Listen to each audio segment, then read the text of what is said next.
Bali in Indonesia can be rated as one of the best tourism destinations because not only the environment, not only the scenery or the facilities available, but the involvement of people. You must go and see the inclusive tourism there, how local community is involved in tourism, how people are aware of the tourists and how they have to be treated. Extremely good waste management systems, water conservation, nature conservation, everything is synced with nature.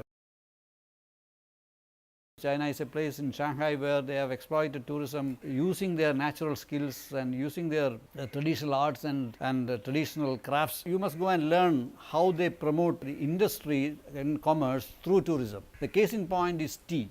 You know, in Shanghai city there is a place called a tea village. There is an old house and the entire process of tea making is shown there.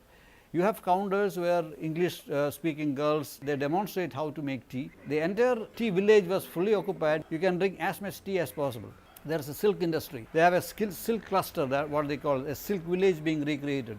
Old Chinese women, 80-year-old, several women sitting and painting on silk fabric, costing as high as 250 to 300,000 rupees for each painting. And a visitor can see how the cocoon is raised from cocoon to the next stage, how you take the thread, how to take silk out of it, and how it is woven, and then from there weaving to painting, and final the framing and the product. And then there is a display house where you can go and buy. I think that place was bustling with activities.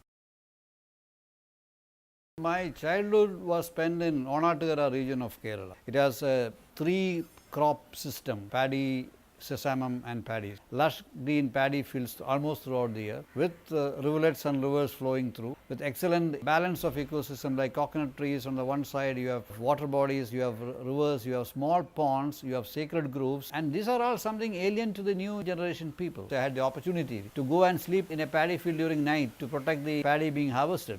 You could see how paddy is being thrashed, and all done manually. You could see the environment, lush green, miles and miles, paddy fields, and here you have a very unique ecosystem.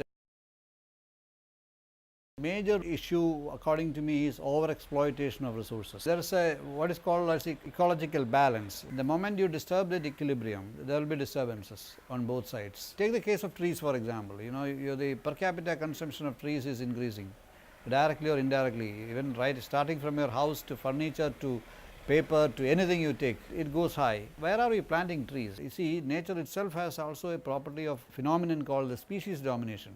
Everywhere, everything will not grow. Once the soil degrades, that is the basic natural resource. If the soil degrades, your plant resource, the plant diversity gets reduced, your water intake will get reduced. That means you will have water flowing out rather than water going in, which will indirectly affect your groundwater storage. So basically our development is not giving due emphasis. Actually what is required to stop over exploitation of environment is education. The moment you waste a paper, a branch of tree is gone. So to avoid wastage, recycle, reuse and conserve. Last 8 years I am resident of Delhi. So the major problem is emission from the vehicles. To a large extent it has been addressed through clean natural gas, CNG, due to court's intervention. You have a lot of polluting industries not following any emission norms. They are all located within the city itself. Yamuna is one of the most polluted rivers. Factories, without treating the effluent, it is channelized to the river. Household sewerage system to the river without being treated. All these things are happening in the fringes of city, which affects the city because this is the water source. My company, my current job, I am involved in that project, which is trying to create, as a part of the Ganga action plan, trying to create very strong environment control systems so that when you discharge your effluent, it will meet the standards of, if not potable, near to that, so that it will not have any pollution effect on the river. When you create slums, you create environment issues in addition to the social issues and cultural issues. So these things can be taken care of by proper planning, proper education and proper regimentation.